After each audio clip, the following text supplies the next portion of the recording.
গাড়ি লাগবে তারা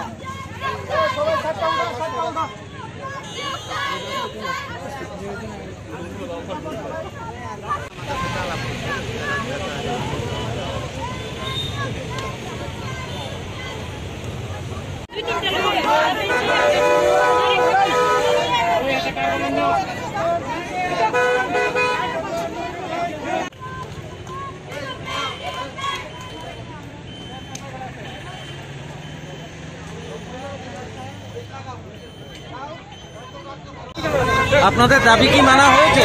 না না মানা হয়নি।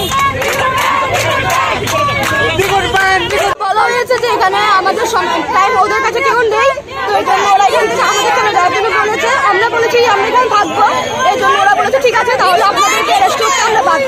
বলেছি ঠিক আছে অ্যারেস্ট করতে হলে আমরা রিক্রুটমেন্ট চাই। সবাই দেখলেন, রাজ্যবাসী দেখুন, ত্রিপুরার ইতিহাসে এই প্রথম এমপিডব্লিউ চাকরির দাবি জানাতে আজকে অ্যারেস্ট। ত্রিপুরার ইতিহাসে এই প্রথম। আমার জন্মের পর থেকে আজকে প্রায় 30 বছরের কাছাকাছি, ইতিহাসে আমার জানা নেই। আমরা প্রশিক্ষণপ্রাপ্ত, আমরা অন্যান্য জেনারেল ডিগ্রিধারী বেকারদের মতো না, তারপরেও আমরা আজকে 4.5 বছর ধরে আমরা বেকার অবস্থায় আছি।